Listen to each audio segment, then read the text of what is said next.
have one of our top celebrated trade journalists. She's constantly pushing everyone in the produce industry, all leadership, to think bigger, more innovative, and identify opportunities to optimize and evolve how we get fresh produce into the hands of consumers like you. Welcome to the Produce Moms. This is the podcast where I talk to various people who've made an impact on the fruit and vegetable community. There are so many stories to share that will change the way you look at fresh produce.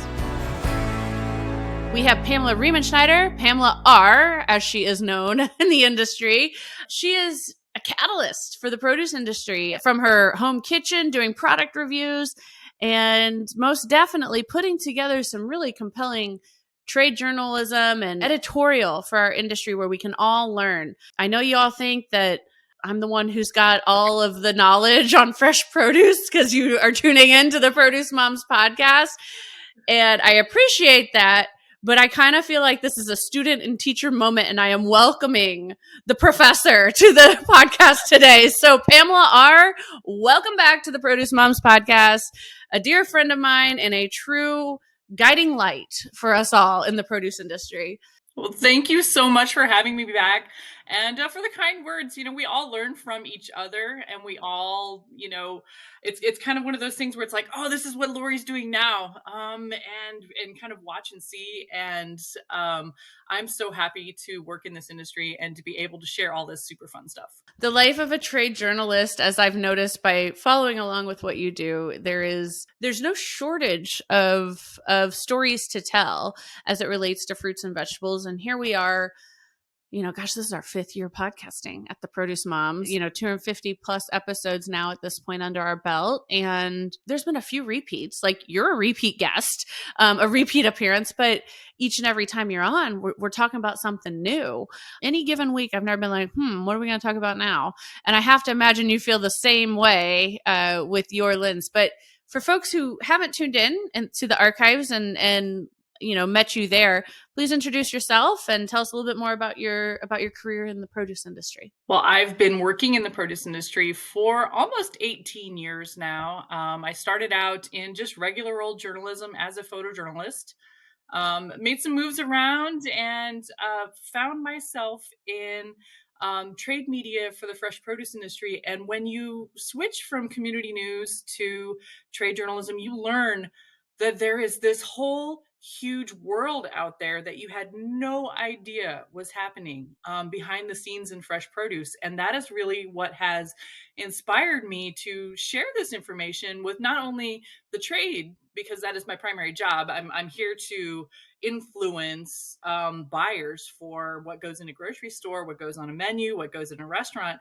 But also, I feel like there is such an opportunity for the fresh produce industry to share this background information. And, the did you knows of the world are just so fascinating, not only to me, but to just our regular folks. And I think you found that as well. So 18 years as a trade journalist in the produce industry, and I am just as fired up about it as I was when I first got started. Girl, you're just getting started. So there's also that. It's the turn of a calendar year. We are going to kind of stick with a similar theme of last year. We're going to talk about trends and what people can expect from the produce department this year, specifically as you take all of the industry intel and insights that you have. We marry them up with what we have a pulse on here at the Produce Moms in terms of, the SEO and the user journey. How are people getting to our website? What's trending online? All right. And how are we going to marry up your point of view, the point of view that I have here at the Produce Moms, to have a great discussion today on food trends and forecasts for not just the produce department, but shopper behavior as we think about, what's grocery shopping behavior look like in 2023? What items are people going to be interested in? Pre-show, you shared a great article. You kind of pared it down. Oh my gosh. Side note, Simplify is my word for 2023. So kudos to you for choosing five fresh food trends for 2023 is the name of this great article that Pamela recently published on Blue Book Services, producebluebook.com. So Pamela, why don't we just start there? Just tell me more about what you think of food trends. Let's start that discussion of these 5 items that are part of your list this year. What's really strange and quirky about writing about food trends is that it's so different year over year. I was here last year talking about food trends. It's a completely different conversation this year. And I start by watching what's going on with all of the big trend predictors, like big retailers throw out, 5 just off the wall items. And then restaurant food trends and data AI firms that are kind of tracking what's going on the internet. They come up with things like ube and yuzu and just super quirky things. But I feel like to connect with consumers, those of us in the produce industry, and I read a trends forecast with a gal from Mintel, and she really nailed it for me on how we put together food trends and how we chew on these things. And she has 4 criteria, and I have to credit her for this. This is Jennifer Zegler, and she said simplicity, versatility, escapism, and resourcefulness. Nailed it for sure. Right. When I read that article, it was like a bell chiming in my head, where it was just like, this is how we really need to be looking at food trends this year. It's not going to be this top 10 weird tiger nut flour things you're going to be eating, and just completely pushing your boundaries. And I feel like most consumers right now do not want to push their boundaries. No, not when a dozen eggs is costing you $7. You don't want to have a whole lot of, gambling with your food budget, No, we want to be safe. We want to have some fun, but we want to stay within our grocery budgets. We want to be able to stretch that budget. So the first thing that I think is the most important thing for all of our food trends this year is that consumers can squeeze the value from every angle. It's going to be, how can I shop my pantry? How can I make sure that if I buy cilantro, am I going to use just the leaves? Or, hey, guess what? You can use the stems too. So, and actually, I think anyone who's creating content out right there, should be Googling or at least putting out some content on, a value conscious egg substitute, to your point. Is that because that is what consumers are really looking for right now, is how can I actually use what I'm purchasing. And I've said this before, I've talked about food waste. I've talked about using everything that you buy, making sure that you're shopping with a list in mind. But this is going farther than that. This is just making sure that you are making sure you're making the right decision. And I think it's bringing up some fresh, frozen, and canned debate right now.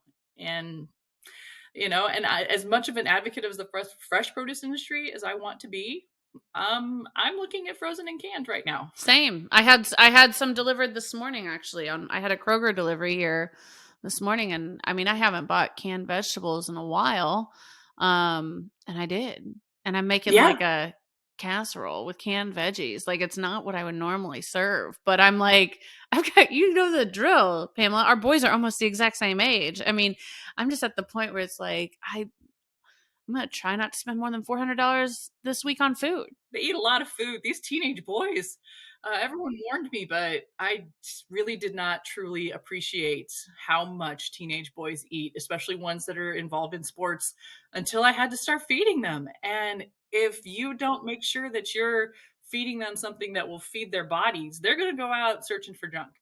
I feel like they just crave it. So I'm trying to get ahead of it by just shoving whatever. And even if that means I'm looking through my crisper drawer and finding a bell pepper that I haven't used, chop that up, throw it in front of them, and they will eat it first. They'll pregame dinner. So that's also finding the value where it's like, make sure that you are checking your fridge before you go shopping. Make sure that you're playing the unit price game. Don't get tricked by that Costco pricing strategy. You can't say it. I'll say it. you know what? The biggest ones have the biggest targets, and it makes them better. So I talk a lot about Costco. I talk a lot about Walmart. I talk a lot about Kroger. They have the biggest target, and they can take it. So it keeps them honest, I guess.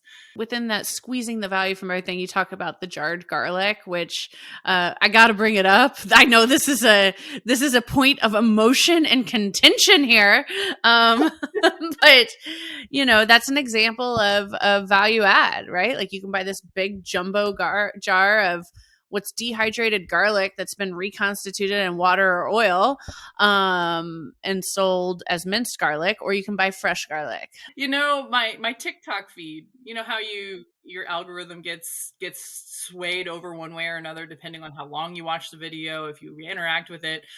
There's a huge debate right now in my algorithm, at least, on jarlic versus garlic. And these folks that are big fans of it say that you can't tell the difference in a dish. And I mean, this is a hill I'll die on. I will fight you for that.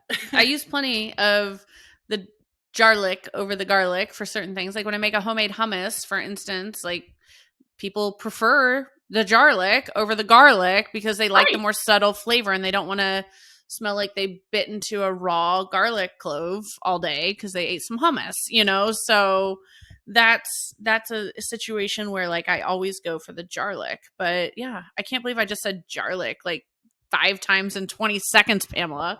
I buy the bag that's got 4 pounds of garlic in it. And I've gotten tired of the smash and peel and whatever. And so I went ahead and bought one of those at Costco because that's the closest grocery store to my house. I can walk 1,000 feet out this front door of my house and get to a Costco.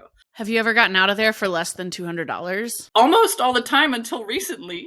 I used to be able to go in and get a chicken and a bag of salad, and that would be it. Oh, wow. Good for you. You are in a small minority with that. All right, carry on. So I bought the Costco size bag of peeled garlic cloves because I thought, wow, this is going to be so much easier for my family. My husband loves to eat fresh garlic in the mornings. He will make an omelet with it, stink up the whole house.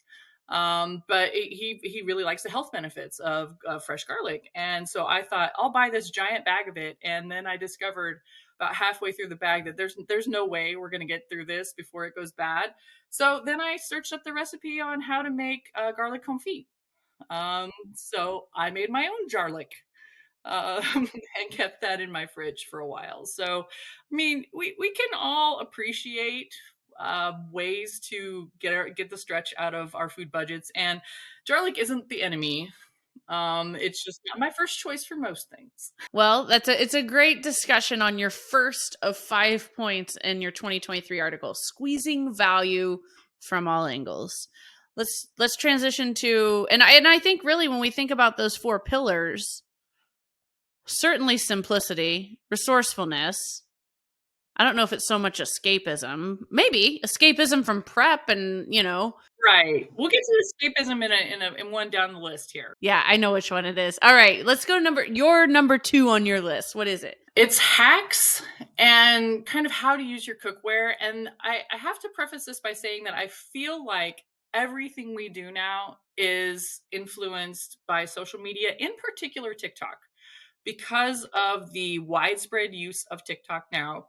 The number of users. I did a speaking gig back in October about it, and the numbers of people that are on TikTok now are astounding. And I don't have it in front of me, but and the thing is, plenty of people aren't on TikTok, right? For whatever reason, you don't want to be on it. You don't want to lose 75% of your free time.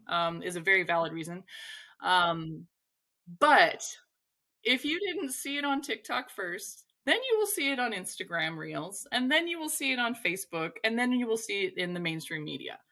That's just how it works. But on TikTok, one of the most common things I see is mechanics learning something about a tool that they never knew, or people learning how to peel garlic in a way that they never thought of before. There was a garlic farmer who responded to this other hack who said, this isn't how you do it. Let me show you how the easiest way to do it. And I feel like those of us who have this insider information are have a really great opportunity to share these hacks. And how to use what you've got. How many people got an air fryer in the last 2 years and haven't used it? Within the last, 8 weeks, when you consider all the winter holidays, right? Right. Yeah, yeah. And now is the time for all of the content producers to be out there going, hey, is this catching dust in your kitchen? Are you going to go shop your pantry for the tools you already have? Do you have stainless steel cookware and had no idea how to use it?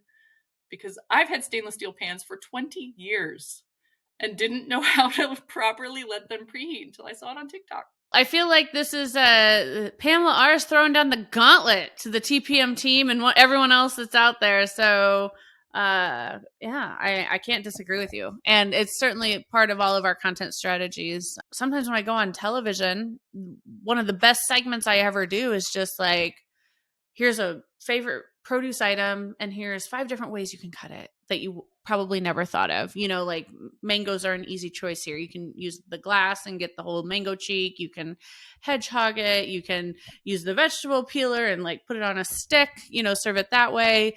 Or even to know that a mango, when it gets a little wrinkly, is when it really starts to get extra sweet, because a normal person would probably throw that away because they thought, oh, I let it sit for too long. It's no good anymore. Or I'm not going to buy that one at the store because it doesn't look good. But the store that I go to most often here in Texas is HEB, and they will throw it in a bag for 50% off. And I can't remember whether it's Inner Beauties or they've branded it in the produce department. The guy will go through, and anything that's a little bit old, they'll throw it in a bag and give you 50% off of it. And mangoes, avocados. A lot of people think avocados, when they get too dark, are no good anymore, but actually they're just fine most of the time. Save some money.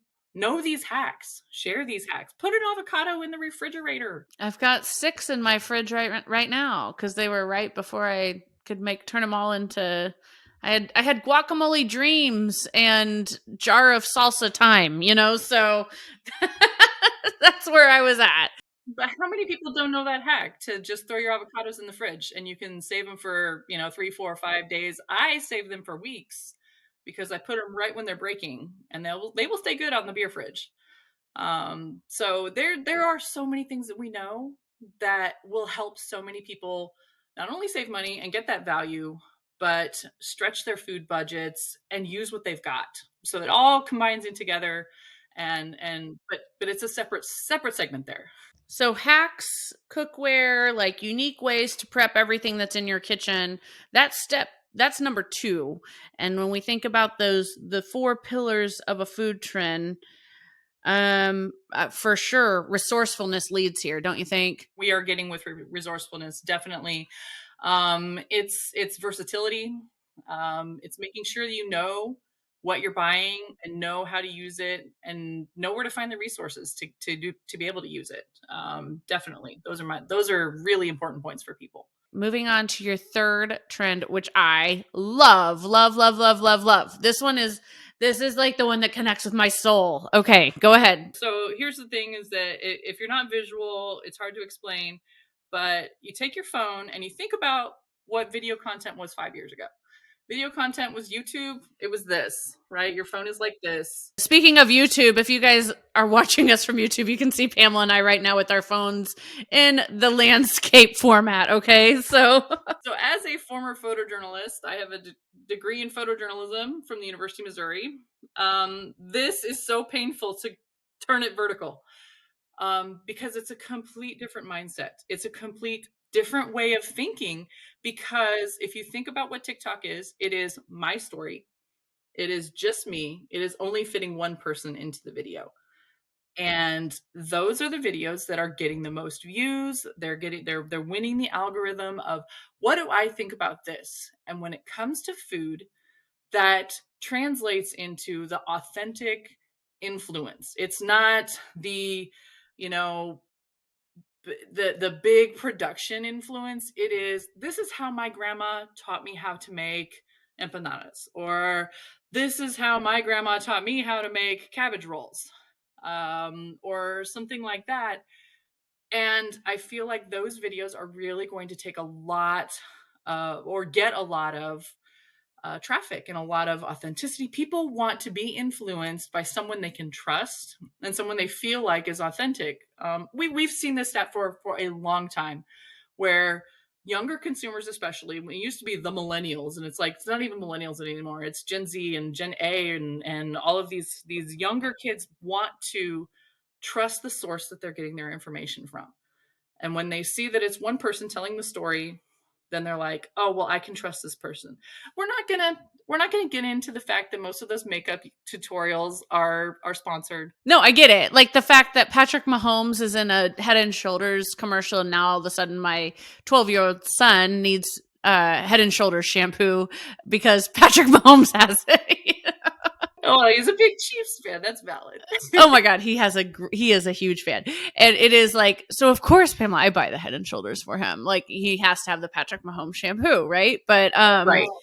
for sure, it's been very eye opening for me to see how like this next generation, my 12-year-old son, my 15-year-old son, you know, your boys and their ages, to see how they're developing that brand affinity and how it's so different than my brand awareness journey, which really was just a byproxy of what my mom was or dad was purchasing. You know, we didn't have we certainly didn't have the exposure to influence and ads the way that our children do. My son came to me and said, "Mom, I want this fancy brand of cologne that I've never heard of before." And he has never asked to wear cologne before in his life. And all of a sudden, he wants all these different ones that he saw on social media. He saw it on TikTok. And then that can be a negative kind of in a way, because you're like, man, cologne? What? You're 14. But in a positive way, he also said, Mom, can we go to the store and buy grapes? And he doesn't like grapes, which pains me because, you know, I'm in the produce industry and I want you to love everything, but he just doesn't love them. But he wanted to buy grapes and gelatin powder, like sugar-free gelatin powder and I know where this lime, is going. Yes. because he wanted to make the limes with the, I mean, you take the grapes and you roll them in lime juice and then roll them in gelatin and put them in the freezer and freeze them. And they're supposed to taste like Sour Patch Kids. And he ate more grapes than I've seen him eat in the last 5 years. But he saw a guy do that on TikTok. So he's like, Mom, I want to try it too. And that was something where I feel like that's something we're going to see over and over and over again. And I cannot tell you how many times I've like, oh man, you know what? I really want to make this because this amazing Middle Eastern lady with her swooping pan and beautiful setting in her kitchen where she's making these foods that I've just like, I've never seen this before, but I want to. And oftentimes these influencers, especially the ones that maybe don't have the huge following, you can interact with them on TikTok still. I made some chicken thighs based on a lady's recipe from Lebanon, and I said, "Hey, we made these, and they were amazing." And she, you know, told me what the spices were that I couldn't tell what they were in the video. But the access, it made me feel so good. Like 5 years ago when I made a patty hinich recipe and tagged her on Instagram, and I think her Instagram team hearted it. I feel like we still have that opportunity on this kind of social media to interact with people that are sharing their authentic recipes, and it's just a really great time. And with that authentic influence section in this article, you talked about how this is going to be a gateway for American home cooks, you know, home cooks here coast to coast throughout the US, preparing dishes, you know, of Middle Eastern cuisine or Korean cuisine, things that, you know, more than likely they've never made before, you know, and we're seeing that in our trends. You know, gone are the days where it's spaghetti one night, you know, tacos another. Well, maybe not gone are those days, but it's like, you know what I mean? Like we're widening that lens of what does a home cooked meal in America look like today. And it is absolutely, from my point of view, and, you know, validated through the words that you had in this article, you know, I definitely see it. It's a by proxy of that authentic influence. My kids, one time I can remember, I was doing a photo shoot for a produce guide where I had to buy all these different things that most people wouldn't have in their kitchens. And my son came home from school and he said, Mom, do we eat weird food? because I guess he had taken something to school that most people don't eat. And I said, no, no, what makes you say that? And then I started to look around my kitchen and realized that I had a breadfruit in the oven. Yeah, that might qualify, especially in middle school terms, as weird, But nowadays, we can still have Meatless Monday and Taco Tuesday, but for us, we follow Taco Tuesday with usually like something from Vietnamese on Wednesdays, because a lot of the like cilantro and green onions and sliced onions, that's like the leftovers from the tacos of the condiments. You save those and throw them on your noodle bowl or your soup for the next day. If you're going to have some kind of like Asian inspired soup, you can switch it to the next day and stretch your food and decrease the amount of time you're spending chopping in the kitchen. So that has become normal for us to have some kind of, or even, and this has been trendy for the past 3 years, probably, is birria. And I don't think a lot of American cooks realize how easy it is to make it. A taco truck birria is amazing. The quesadilla tacos, oh, so good. But you can make a big pot of that and freeze it and have it whenever. I've got some in my freezer right now, and it is super simple to make. And I learned it from a lady on TikTok. And totally normal in our household. Of course, we live in Texas, and tacos are not a Tuesday thing. It's like a Tuesday and a Thursday and probably Saturday, depending on, it's carne asada Saturday and al pastor on Friday. So we have a lot of different tacos. I love it. Well, and with that third trend, we're talking that authentic influence and the opportunity for people to get inspired in ways they never have before. That kind of brings us to number 4 on your list. Right. And this really blew my mind, Pamela, because you cited Google research for kimchi, but we encourage some of our partners in their sponsorship campaigns with us, like, hey, we really should do a Korean dish that uses your product, because we have never seen these kind of trends in our SEO research surrounding this style of cuisine. Plus, I think it's really good for our B Corp values at the Produce Moms and just overall humanity to tell stories of culture through food. So with that, your 4th trend, go ahead and talk about it. Well, I picked out kimchi in particular just because of the way that it is all of a sudden everywhere. And maybe 2 years ago, it was picked in a fermented food kind of trend. But kimchi specifically is something that is so produce heavy. I wanted to pick something that was super producey. What can I pick that is going to just highlight produce?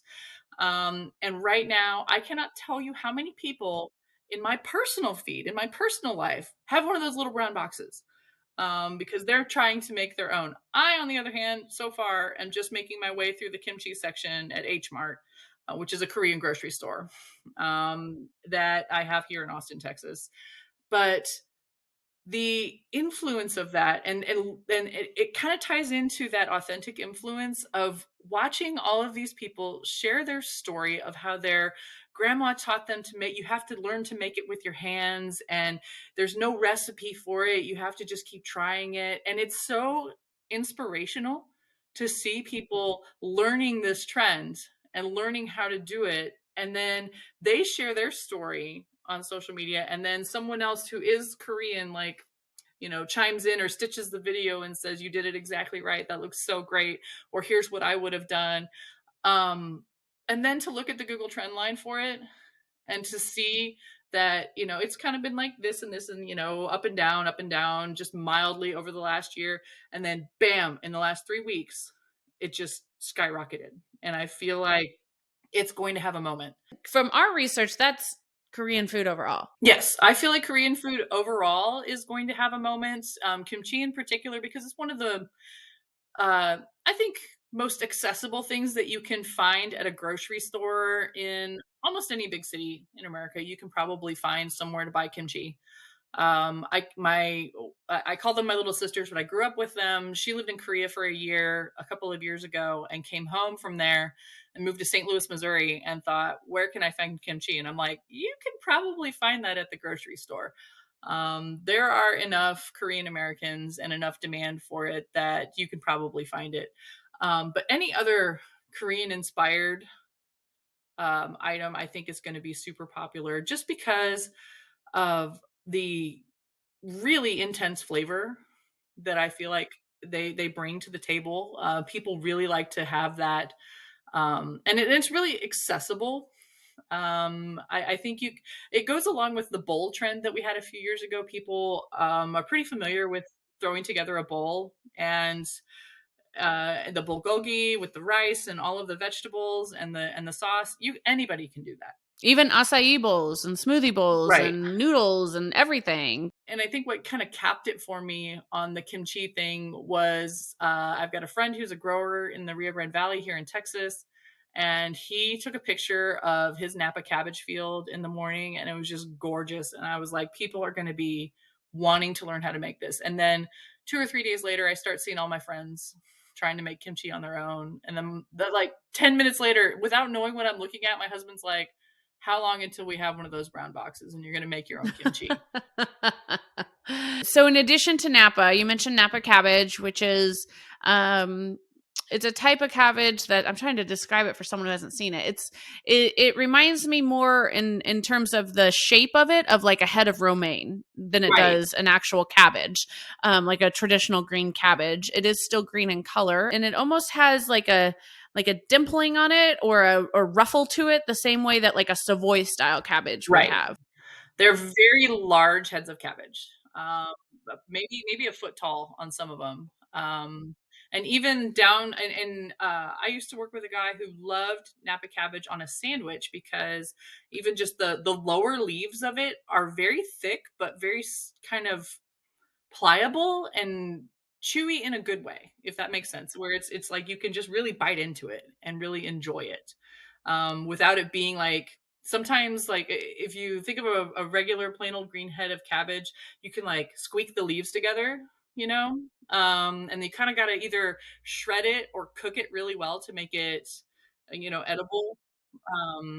Napa cabbage is very good raw, or lightly pickled, which is what kimchi is. It's the light fermentation. It's not super cooked or anything like that. So it maintains its bite very well when you cook it, but it's also very easy to eat when it is raw. When we think about Korean foods, Pamela, we have obviously Napa cabbage comes to mind. Any other produce items that you think Asian deserve pears. a call out? Oh, yeah, for sure. Yeah, definitely. I just bought a bunch of them actually. And it's not even something that's always been on shelf in Indiana, and I just picked up quite a few. I've got Asian pears, Napa cabbage, green onions, specifically ones that are a little bit thicker around. Like a knob onion style almost. Yeah, almost to a knob onion. You even see like purple sweet potatoes, ube sweet potatoes. There's a really good recipe that I saw recently that was marinated cucumbers, like a marinated cucumber salad. So cucumbers, very vegetable heavy. And anyone who wants to try to eat more vegetables, which is always me, I'm trying to find new ways. Well, and it's a huge part of this time of year, right? Like people are always like, oh, new year, new me. I'm going to, some people immediately just go to, movement and exercise, which is great. But we all know any wellness journey begins and ends in the produce department. Right. That's where you got to start your journey, and that's where you're going to reach your goals. For sure. And any Asian inspired food typically has just a ton of vegetables in it. Any kind of greens, different types of like hardy greens, bok choys. I almost like Napa cabbage more than bok choy. I feel like Napa cabbage for me is more accessible, where I feel like I can use it more often than I can with bok choy. But I think I just haven't found the right bok choy recipe. And hopefully TikTok will now show me one. There's no shortage of opportunities with that, or call up your friends at Cut and Clean Greens. There's someone out there who can help, right? And that obviously takes us to number 3 on those 4 pillars, which is escapism. This is the trend that's focused on how am I going to get outside the box, experience something new, go on a vacation of sorts at dinner time through my plate. And definitely the recipes are going to be out there. The demonstrations are going to be out there. You're going to be able to hopefully find the ingredients in just about any retailer that you can access in North America. I always try to make things that are more accessible. I grew up in the country, in the ruralest of rural parts of Missouri. And so I can appreciate that maybe if you go to the grocery store, you might not see a purple sweet potato. I wish you could, but you are going to be able to see cabbage. And if you can't find Napa cabbage, you can use green cabbage for some of these things. So I try to make it accessible for, everyone out there. So green onions, cabbage, carrots. Carrots are another thing that you're going to see, shredded carrots. Radishes. Radishes, yeah, definitely radish. If you can't find a daikon radish, you could use a regular radish if you wanted to. It's going to taste a little bit different, and it's not going to be super authentic. But if you want to try an inspired recipe, I think that it's accessible. And then when you get out to the city, pick up some stuff and take it home with you. So. All right. So that brings us to number 5 on your 5 fresh food trends for 2023. So number 5 on your list, and oh my goodness, do I agree with this? What is it, Pamela? Kind of tagging along, and I kind of took this in a journey where we're going from authentic influence to let's pick up Korean foods and fermented foods, as in kimchi, because it has a health halo. Anything with a health halo, and I'm not talking about the government definition of healthy. I'm talking about, does it have a halo because it's going to be trendy? Functional foods. Like that's what I would like. This is how I would describe that. Like what are the attributes that make this food a functional food? So when you're talking about that health halo, we're talking things, folks, like gut health benefits. Yes. How many times have you seen that in food marketing? Well, 10x it, and that's 2023 and Yes. your marketing, and what's to come. But Pamela, please elaborate, because this was a really well-written article by you. So please elaborate. So when we talk about functional foods, gut health, all of these have specific claims, but in the produce department, we're seeing immunity shots, like a little tiny shot of turmeric and ginger and vitamin C, something elderberry, all of those things. Yeah. And we got to be honest with ourselves. Not all of them are delicious. But that's something where you're gonna squint and grin and bear it and do it anyway because it's got this health halo. It's positioned as a medicinal food, though, so it's marketed to us as not like, hey, this is going to be the most delicious thing you put in your body. It's marketed to us as this is going to help you stay healthy. This is an immunity shot. But I feel like they started to gather momentum in the last year when we're all thinking about, how can I boost my immunity system? How can I fight off all of this stuff that's attacking it? And then this year it's going to be, okay, well, how can I rebuild? Because I've been sick for 2 months. What can I do to make myself feel better? And the opportunities, I mentioned earlier, my boss, Greg, and I talk about this kind of stuff all the time. And he is the last guy in the world to pull a giant jug of kombucha out of his fridge. And he had one when we talked about food trends. And he's like, I never would have had this, but the health trend, the health halo of kombucha, I think, is going to get people drinking it more often. Fermented foods even are going to find their way into things that you wouldn't have thought before. I mean, sauerkraut, I saw an entire end cap of sauerkraut at a grocery store in the produce department. Who would have thought? Yeah, it's not just for your 80-year-old grandma in a stinky thing that's in the fridge at all. No, it's not just hot for hot and trendy. dogs. Yeah. Or Reuben sandwiches. So this is a great lineup, Pamela. I love all 5 of these. And when we think about this 5th one in particular, health halo, food and beverage, I think that really embodies, honestly, all 4 of these key pillars: simplicity, versatility, escapism, and resourcefulness. Because when you think about it as, and I know it's a really trendy term, but when you think about how food as medicine, or a health halo of what you're putting in, I think you can tie that concept into all 4 of those Absolutely. And even authentic influence. I saw a TikTok video of a guy from Jamaica who was taking the skin of pineapples after you cut it and combining it with ginger to make pineapple ginger water. And I guess it's something that you drink in Jamaica.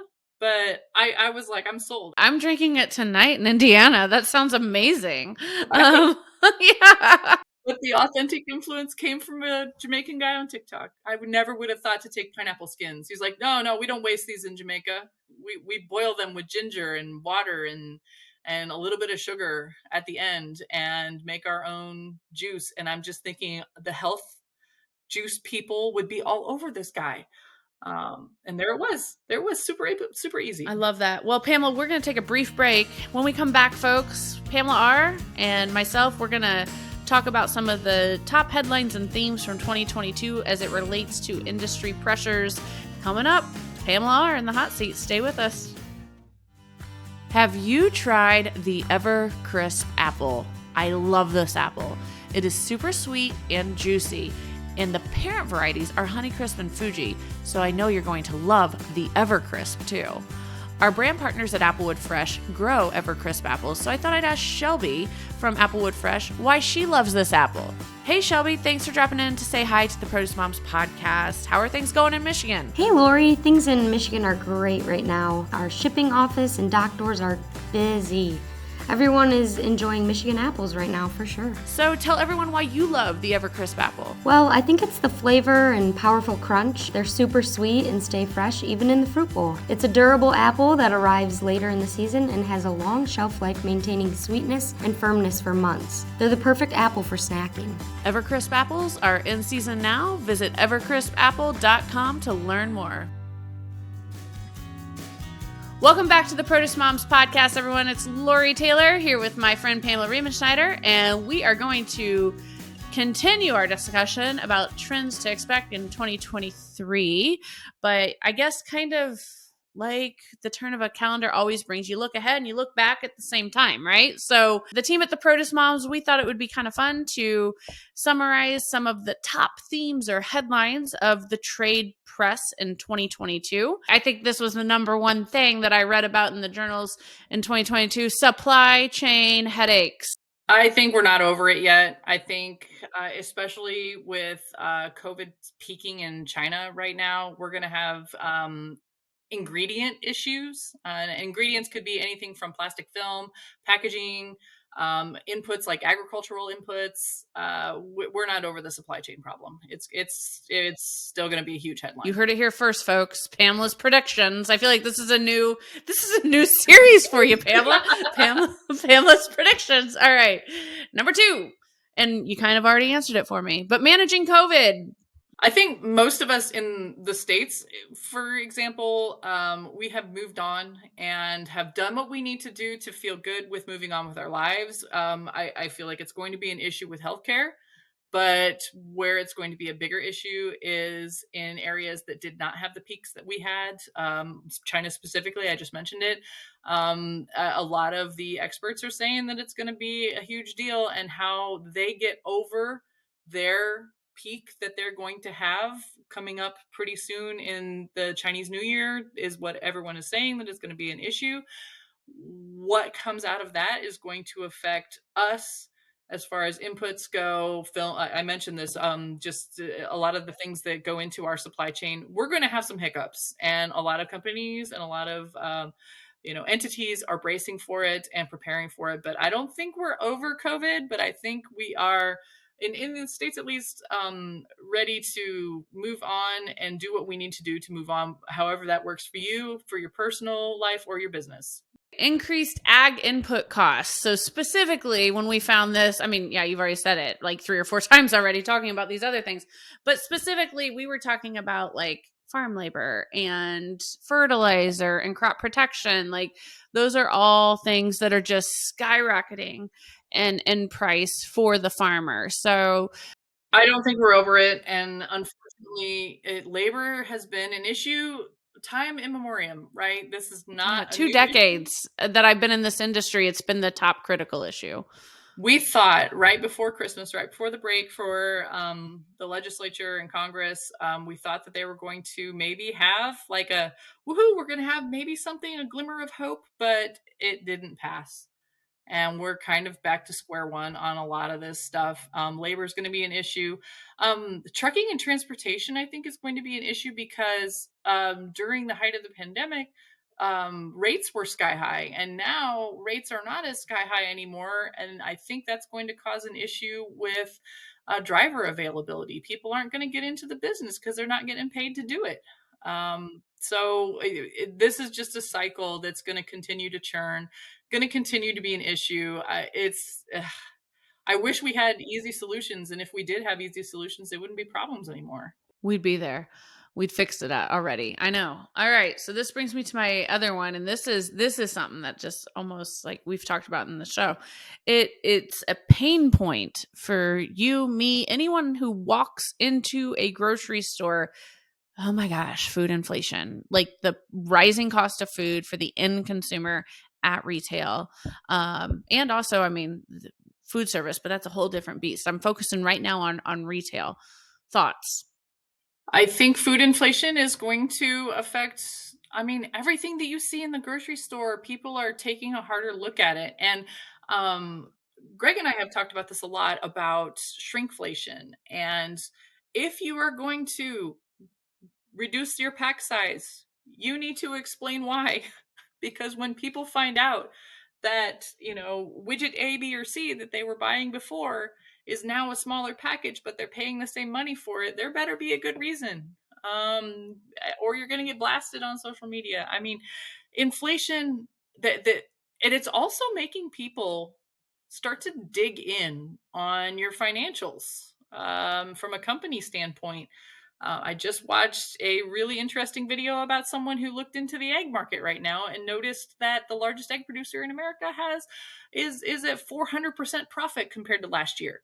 So there are going to be people out there spreading the word. If you are out there taking advantage of inflation in the form of profits, be prepared with a decent strategy for Crisis communication.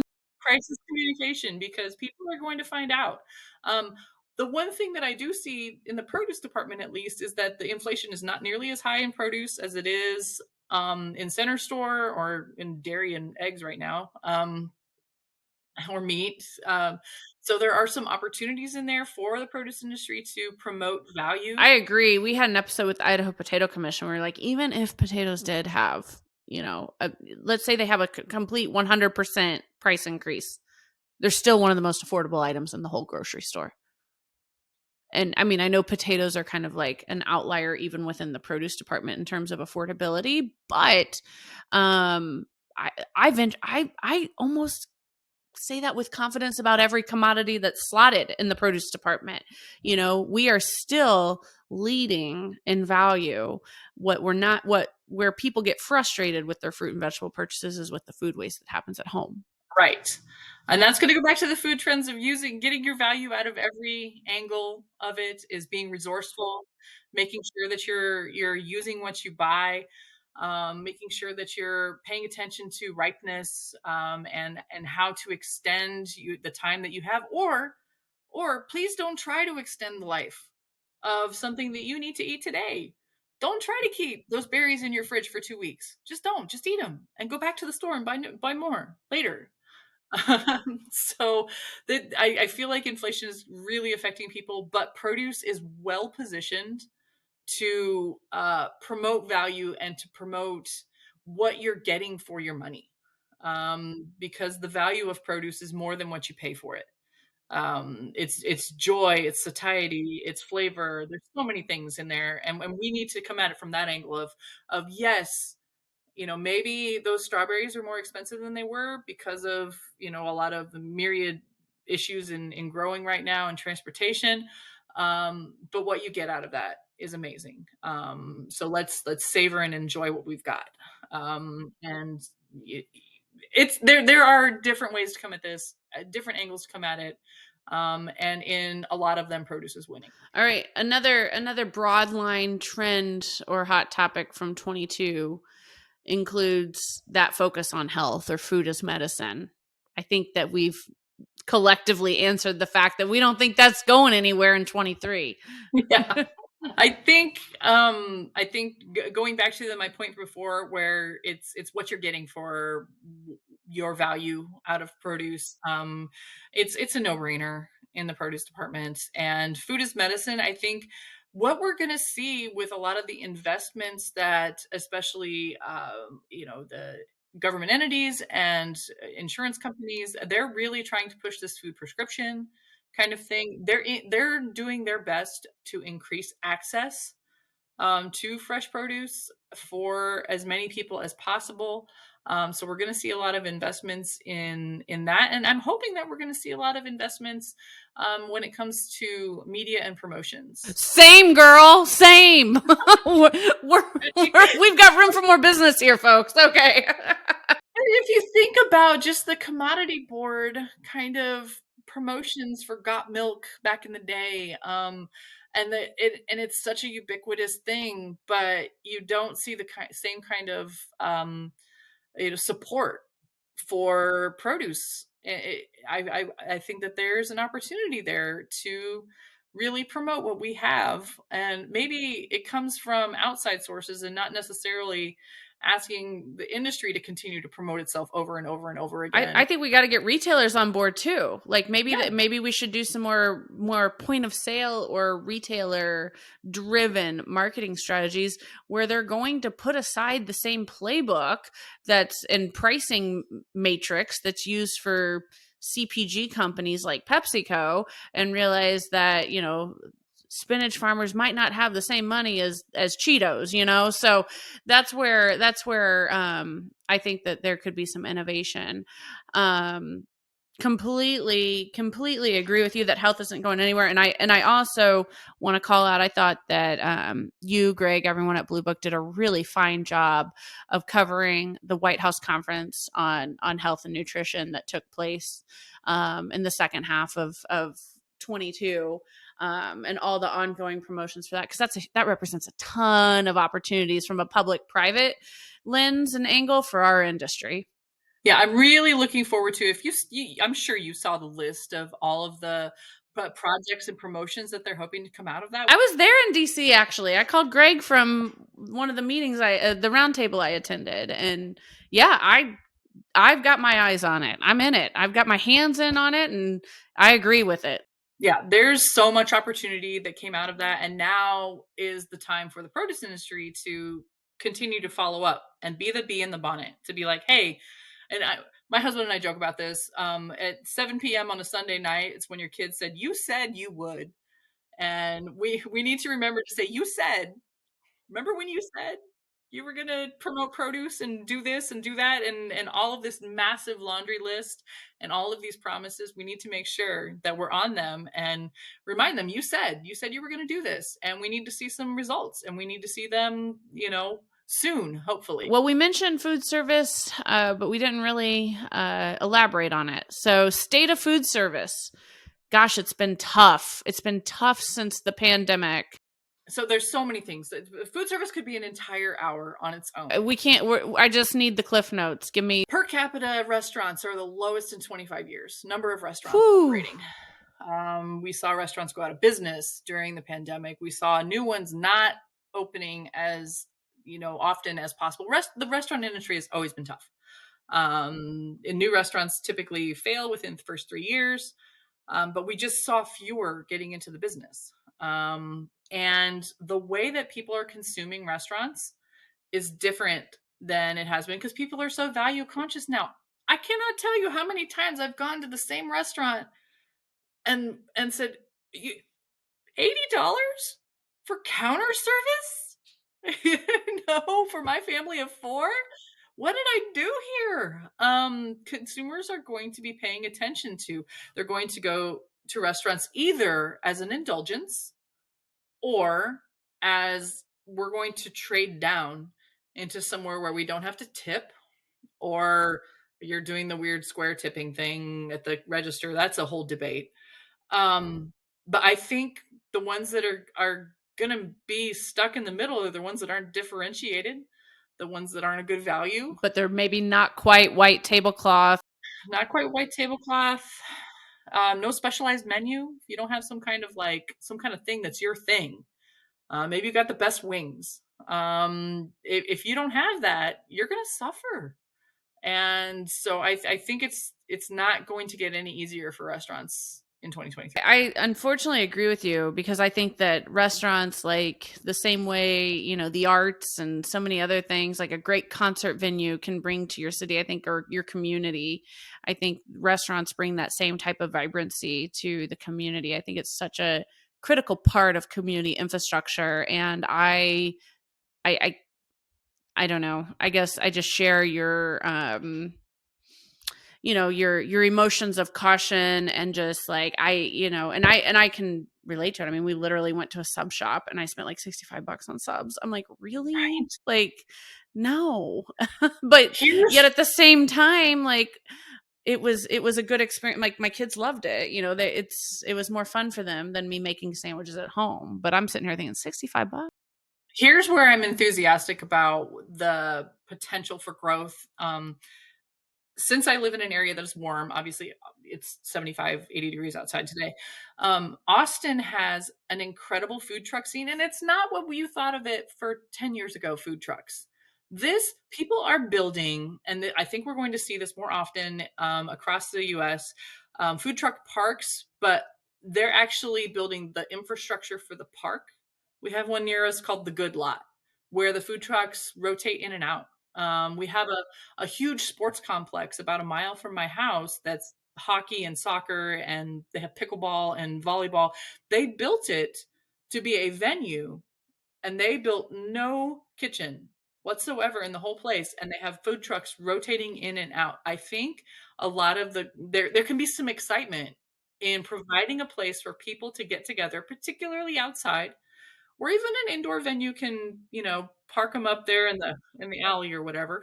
I don't know how it works where it's cold, but it's too much of it's pretty seasonal, so that's why we see a lot of our most successful food trucks here in Indianapolis in particular, where I live. They're tied to a brick and mortar restaurant, right. So that's because it is such a seasonal thing. But yeah, you're right. It can work though. It's been working amazingly. I've seen I dropped my son off there. He's 14. He wants to go hang out with his bros and play football on a turf field at 10 o'clock at night on a Friday. But I picked him up, and there's still people standing in line at the taco truck and the burger truck or whatever. And the next week it's a different truck, and there's 1,000 people probably at this huge complex. And so we're finding ways for people to get together. And if it's just people want to spend the time out together. They want to find a way to do it. They want to find a way to do it within their budget. And if their budget means that they're just going to go stand in line and grab a taco instead of a sit down meal, that's the way that they can do it. Or if they've got 3 kids and one kid's likes burgers, one kid likes tacos, and one kid likes salad, you have all those options without having to deal with. We were recently all gathering in Orlando. I went with some friends. We put together a dinner, and we just went to the food trucks in the downtown Disney area. And it was like, everyone's happy. We can sit right here at these picnic tables, and, everyone can get exactly what they want, regardless of what they're feeling like for dinner. And no one's on the hook for an expensive dinner that may or may not, fly on their expense report, So I think we're going to see more of that. I think we're going to see, people want to have the option to dress it up or dress it down as whatever fits for them. So any kind of food service operation that offers flexibility, I think, is going to be doing okay. I agree. And one thing that you mentioned previously was when people were pushing back on companies due to, the rising cost of the SRP, and then really diving into what the company's, financials are, what kind of, earnings reports they've had. I think that goes to prove another theme, which is overall theme of this discussion, which is just the consumer empowerment, like the access of knowledge, the ability to get the information, to vet it, to be inspired by it instantaneously, whether it's through TikTok, which we've mentioned many times, or just through simple web search. There's no shortage of ways where you can get to more information. 5 years ago, we perhaps thought of that as the conscious consumer, and the consumer that's really concerned about sustainability, and the consumer that wants you to make the world a better place, like their dollars as a force for good. Yeah, that matured. I feel like it's something where it's like, as those people who were super idealistic and I only want to buy from, zero carbon offset, whatever, this, that, or the other. Now they're getting into, I want to know who I'm buying from and how I'm buying from. And there's a cautionary tale on that, where they are the squeakiest wheels. They get the most grease. They are the loudest, but they are also very small. And so the general ABC consumer that's just coasting through the center lane of life does not care. Not quite the activist that other consumer group is. I agree with you. I agree. Yeah. All right, folks, we're going to be right back, and I'm going to ask Pamela about her favorite and her least favorite trends of all time. So this is going to be a good one. Stay with us. The Produce Moms is proud to be the first and currently only B Corp certified influencer brand in the world. What does this mean? It means we view our work as a force for good, a good for the community, a good for our employees, for all of our stakeholders and the environment. Your participation in the Produce Moms community empowers all that we do. Please send me an email if you have any feedback or suggestions for this show or the Produce Moms brand overall. I believe that together we can get more fruits and vegetables on every table and make the world a better place. Pamela, the worst trend that you've seen. It can be of any time. It doesn't have to be 2022, but let's lay it on the crowd right now. What's the worst trend that you've seen in the storied career that you've had? I'm going to be selfish about this. That's okay. I'm allergic to coconut. Oh, shoot. I know where this is going. All right. Everything. Coconut is in everything. I'm tired of it. Stop it. No more coconut. So that's my selfish worst trend is coconut oil. And I love that. Coconut sugar. Just to be selfish and to be fair. If you don't want to eat regular sugar, you can make sugar from dates. And I'm not allergic to dates. So. And then, what mine would probably would be the overuse of the term natural as a food marketing term. That's probably my worst trend of all time in food and beverage.